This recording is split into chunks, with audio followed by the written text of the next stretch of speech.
சொன்னா பிச்சு தெரியுதா? ஃபுல்லா தெரியுதா?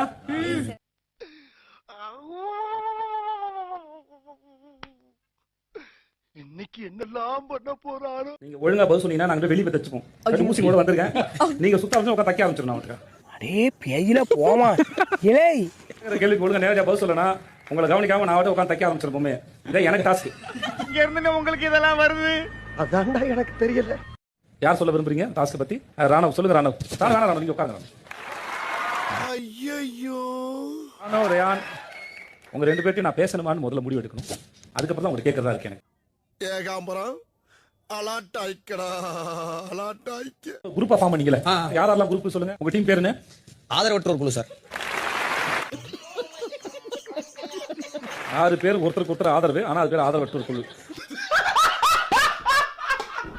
நீங்க ஒரு 6 பேரா? நாங்க ஒரு 6 பேர். உங்களோட திட்டம் என்ன? எங்க திட்டமே இல்லாததான் சார் எங்க திட்டமே. அதாவது வாய்க்கு வந்தபடி எல்லாம் பேசப்படாது. எதா இருந்தாலும் நியாயமா பேசணுமா இல்லையா? உங்க டீம் பேர் என்ன சார்? தானா சேர்ந்த கூட்டம் சார். தானா சேர்ந்த கூட்டம் எந்திரிங்க. என்ன சொல்றாரு? அப்படியா? ஆமா சார். நெக்ஸ்ட் டே வரைக்கும் நாங்க ஒரு குரூப் பண்ணி எங்களுக்கே தெரியாது சார். நாங்க படிக்கிற காலத்துல இருந்து இப்படித்தானப்பா பொய்யா பேசிக்கே இருப்பேன். ரெண்டு டீமும் மாத்தி மாத்தி எடுத்து விளையாடிட்டு இருந்தாங்க. அப்புறமா தான் தெரிஞ்சது இந்த மாதிரி விளையாடணும் போல இருக்கு அப்படின்ட்டு. புரிஞ்சதா? எந்த மாதிரி ஆள் அடுத்தவங்க டால் எடுத்து வச்சோம்னா நம்ம வந்து அதை ஹோல்ட் பண்ற மாதிரி ஒரு. அப்புறம் உங்களுக்கு ஆத்தமே புரிஞ்சது. ஆமா. கேட்டுக்க. எப்ப புரிஞ்சு? அடுத்த நாள் புரிஞ்சதா? அடுத்த நாள் ஒரு பிளேயர் ஹோல்ட் பண்ணது ஃபர்ஸ்ட் நாள் செகண்ட் நாளா? நீங்க பஞ்சாயத்து நடக்கடா. அப்ப அந்த ஃபர்ஸ்ட் நாள் விளையாண்டாங்களே. அப்ப இன்னும் ஒரு 4 பேர் வந்து அதுக்கு மேல தர்ஷிகா ஏதோ பண்ணாங்களே. என்னோட வை நான் வைக்கிறேன். பாருங்க சீனியர் ஒருத்தர் இருக்காங்க. ஆமா. அவனை மாட்டாடா என் பம்பர கட்ட மண்டையா. ஆனா உங்க டீம் ஆளுங்க சொல்லும்போது சொல்றாங்கல்ல அடுத்த நாள் தான் ஸ்ட்ராட்டஜி புரிஞ்சதுன்னு. ஃபர்ஸ்ட் ரவுண்டே டப்புன்னு உசாரான ஆளுங்க தான். அப்புறம் என்ன பங்கு மாட்டிக்கிட்ட பங்கு. விஷால் வந்து முதல் நாளே விளையாட்ட ஆரம்பிச்சிட்டான் சார். என் பொம்மை இருக்கான்னு பார்த்தேன் சார். என் பொம்மை உள்ள இல்ல சார். இந்த மாதிரி ஜாலியா ஆடிட்டு இருந்தா சார். கையில ஒரு பொம்மை இருந்துச்சு. யாரு பொம்மை மாப்பிள்ள இவ்வளவு ஜாலியா வச்சுட்டு வெளியே நிக்கிறேன் பார்த்தா என் பொம்மை.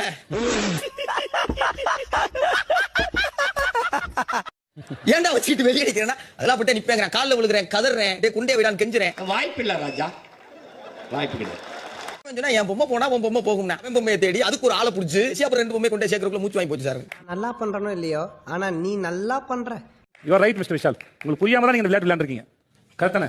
நீங்க வந்ததுக்கு இதை பத்தி புக் எழுதுங்க.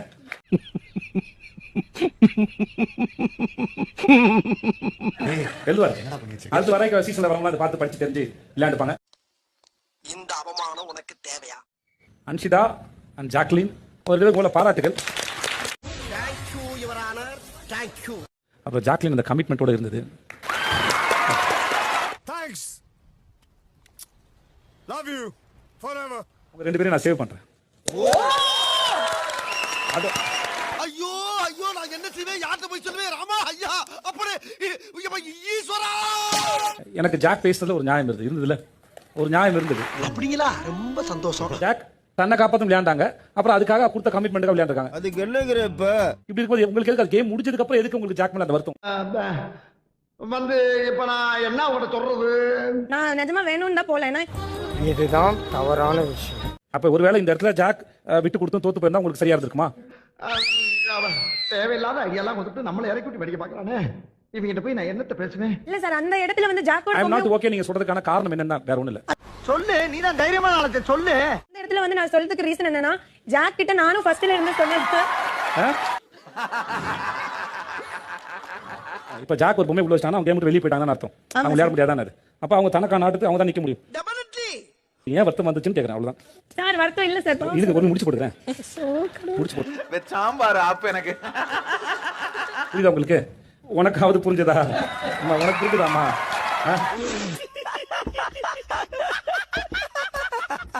மிட் நைட் பிரியாணி கேங்னு ஒரு கேங் இருக்காமே.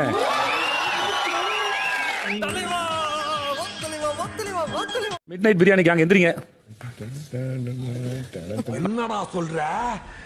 என்னால நம்ப முடியலையே. நம்ம பிக் பாஸ் டீம்ல இருக்க உத்தமர்கள் இவர்கள் தான். நேர்மா நாணயம் பேசுனீங்களா அருண்? இப்ப எத்தனை உங்க மூஞ்சி எங்க வச்சுப்பீங்க உங்களுக்கு கேட்கலாம் தோணலாம். அட பாவியலா, இப்படி தாண்டா அசிங்கப்படுறதுனா வாழ்க்கையில. பாருங்க நேர்மின் சிகரமா இருக்கிற சாச்சனா. சிரிக்கிறானி வெக்கமா இல்ல? அரிசியை காணோம். நான் எவ்வளவு ஃபீல் பண்ண சார் கிராசரி டாஸ்க் போ.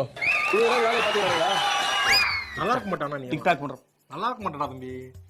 நல்லாவே இருக்க மாட்டேன். எவ்வளவு நாள் பசியில தூங்கி ஒரு அரிசி குத்திங்களா கூப்பிட்டு நைட்ல அவங்க பாசம் பகல் ஆனா ஃபுல்லா வேஷம். வாழ்க்கைய பிடிக்கல. என்னங்க ஒரு தாயா புள்ளையா பழகிட்டு தபால்னு வந்து முதல் குத்துன மாதிரி செஞ்சுட்டு போயிடுறாங்க வாழ்க்கையில நமக்கு. வேற ஒரு நாள் வந்து அன்சிதா என்ன கேட்காம சாப்பிட்டீங்க, நான் வந்து பட்டினியோட படுக்கிறேன், அப்பதான் உங்களுக்கு எல்லாம் பாடம் எடுக்கிறேன்.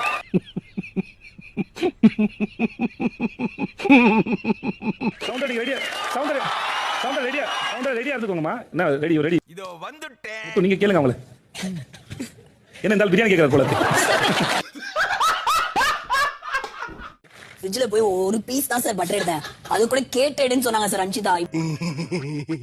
திருடி சாப்பிட அவ்வளவு யோசிக்கிறேன் சார் நானே. இனிமே நான் திருடலாம் முடிவு பண்ணேன் சார்.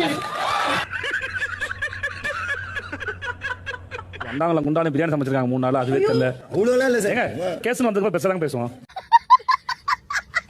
பிக் பாஸ் வீட்டுக்குள்ள ஒரு திருட்டு கும்பல் வேற இருக்கு. எப்ப பார்த்தாலும் சோறு சோறு சோறுன்னு